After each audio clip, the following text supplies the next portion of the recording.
welcome to South Carolina. We are your hosts tonight. I'm Charles Barkley. And I am Gail King.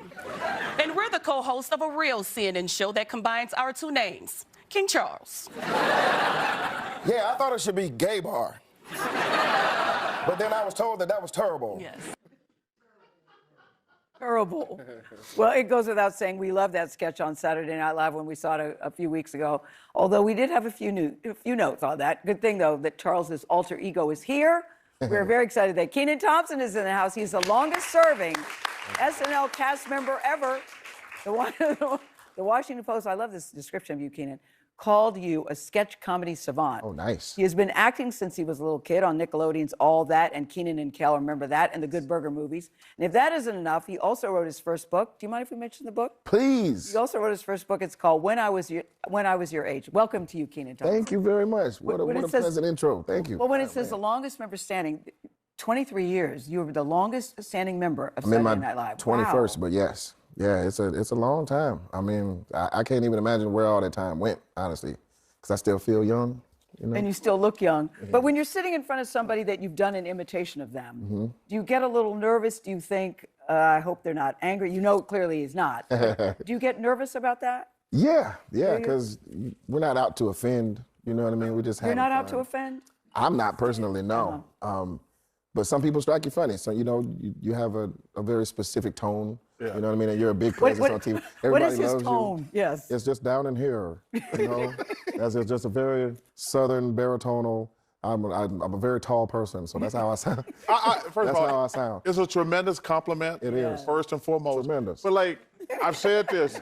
I had a couple of people call me who were hosting Saturday Night Live, and I said, it's the longest damn week of your life. Yeah, it is. How do you, like... Well, you've hosted it. I have, right. and it's the longest week of your life. Oh, okay. Gail, you're rehearsing 10 to 12 hours every single day. Really? How do you keep, like, because you're doing the same thing over and over, how do you keep your energy level and your focus up working that hard every day?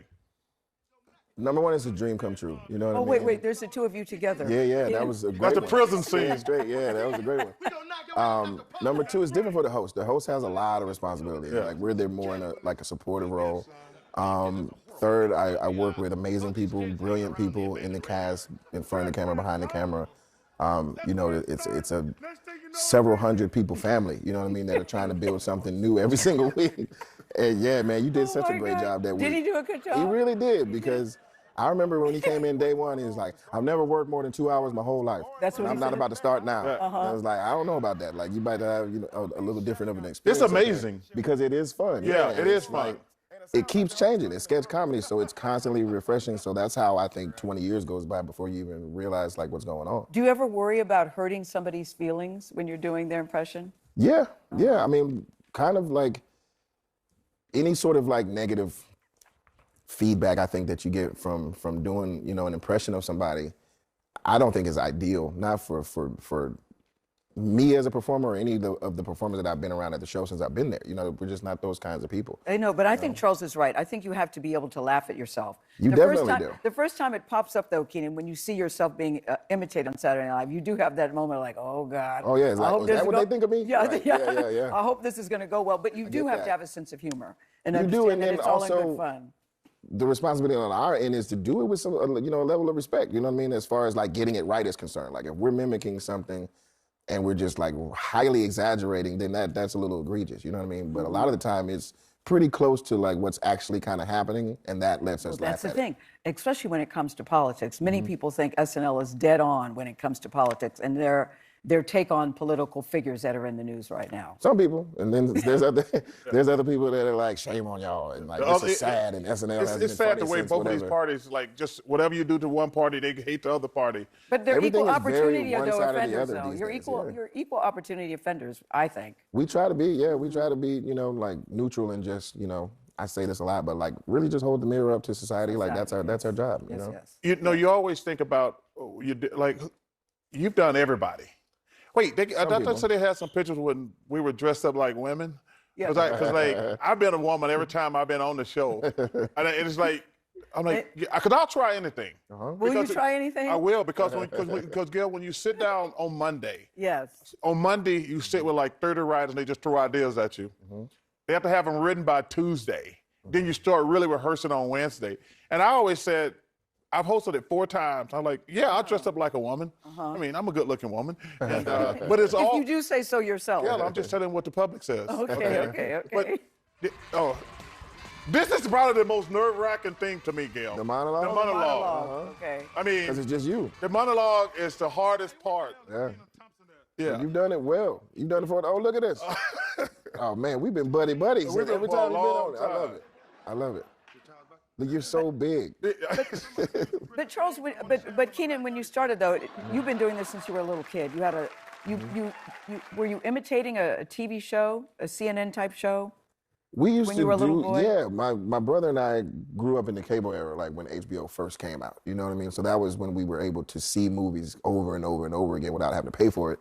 You know, and like we would watch Coming to America a million times, Three Amigos a million times. You know what I mean? Like 48 Hours, whatever. We have a clip of young Kenan in action. Can you show that, please? Yeah, we would just recreate all those scenes. Oh, look at the little baby. Oh my God, Kenan. Didn't even go surfing. Look at that. Just wasting everybody's time. That's so funny. What is that? Oh, that's Real News for Kids. Yes, Oh, that was Kenan. like my first little. That was a CNN show. Yeah. Yes. Yeah. What were your dreams back then? Did you want to be doing this?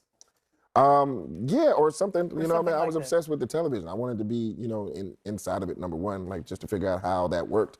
But I always enjoyed, the Hollywood, or the kind of like the mystery of Hollywood, or the magic, and like I don't know the fandom that you get when you watch certain shows or whatever. Like I don't know, I just grew up being a fan of stuff and then wanting to kind of be involved in the industry once I learned that it was an industry, and then trying to figure out what was my service to that industry going to be, and it always kind of was in the performance realm, and luckily I was trained as I grew up. First of all, he has to be great at it, because there's no way you can have this extended career unless you're very, very talented. Because thank you. You seen a lot of them gone. Yes, come and go. Yeah. So to start out as a young kid and expand your career, that tells me number one, you're a nice guy. I appreciate it. But you're talented. What's next for you? Have you directed anything? I've directed stuff in the past, but it's not my favorite thing. I like producing a lot, which is why I'm really excited for our company, Artists for Artists. Shout out to Johnny Ryan, he's in the building. It's my partner on it. Don't you have a production company? That's it, Artists for Artists. Yep. Artists for Artists, okay. And So what kind of stuff you want to produce? everything. We helped produce Good Burger 2. That was a big one. That was like one of our first big we're here and we're actually doing stuff kind of moments, basically. And anything under the sun. You say you didn't like directing. No, because I can't be asked that many questions. You know what I'm saying? Like every department is asking you about something. Do you approve of this dress? Do you approve of this look? Do you approve of this table? Do you approve of these lights? Like it's too much for me, because I'm like, y'all supposed to be professionals. Why you asking me? Yeah. You know what I'm saying? But directors have to be meticulous like that. And some people that are great directors are actually very controlling like that and good at it. I'm not very good at it. So you've been on the show a long. Obviously, I'm not going to ask you. 23 years. Not 21. 21. Yes. 21. I'm not going to ask you who's your favorite. Can you give me a short list of the funniest people not in character that you've worked with? Fred Armisen is one of the greats. Like, he's one of the great backstage, like, will just keep a bit going, like JB Smoove. Yeah. JB Smoove is a beast. But yeah, there's been a lot of them. I mean, like Jimmy Fallon is high energy, like how he is on TV is how he is in like real life, just high energy, really, really funny. But all of Maya's the greatest, like Amy, Tina, Rachel, really, really, really funny people over the years. Like Sandberg Bill, like Bill is so reserved and then he turns it up so much when he performs. Bill Hader, it's like night and day from who he is as a person, and then when he's performing, it's similar to myself because I'm kind of like mellow. But do you marvel, Kenan, that you've been on since 2003? You now have two daughters, two young daughters. I marvel because I can't name them all. You know what I mean? I've had the blessing of working with a whole lot of like really You're going to say people. I can't name my daughters. No, I can't name them daughters. No, I don't know them at all. So for me, for basketball, my daughter got to see me at the end when I was nobody. Right. You're still doing your thing. Your kids, you said 10, almost 10. Yeah. So they've seen you like in your prime. Yeah. What do your kids think of you? They think it's funny because nowadays on SNL, I play a lot of old characters. You know what I mean? So like, anytime they show a clip, they'll see me in like old hair or like gray hair or something, like dressed, in sweaters and glasses.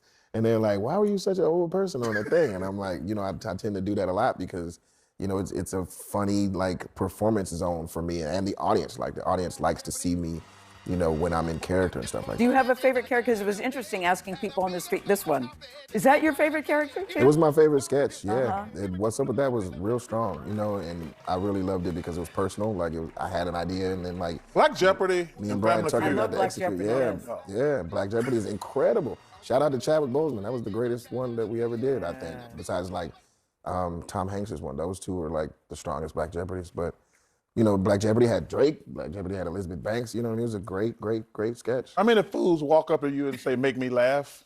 Over the years, a lot, and I've let a lot of them down because, like, as you see, I'm like very just kind of chill. I'm not a joke teller, but I like to laugh and have a good time when there's a moment that's funny. But I'm not the joke teller. My dad told me a joke today. You know what I mean? He was like, "I got a joke for you." Is your dad funny? He's a joke teller. He's really funny. And now Lauren is approaching 50 years. Yeah. There's all sorts of speculation. What will happen? What will happen? Yeah. Do you have thoughts about that? I mean, personally, kind of, but I see how hands-on he is, and it's his baby. Imagine. You know what I mean? So I can't really imagine. Yes, I feel that too. I don't really know, but yeah, it's his baby. Yes, it's his baby, and his baby is doing very well. Yeah. Thank you so much, Kenan. You want to hear my dad's joke real quick? Okay, go ahead. What was it? Kenan, you sound like old man. How far can you run in the woods? Okay. How far? Halfway, because then you start running out. I mean, it's more of like a riddle. That's a joke. That's a pretty good joke. Like that's old school. You okay? That's old school. I'm great. Yeah, he How thought far that was can really funny to share at 8 in the morning this morning. Thank you, Kenan's dad.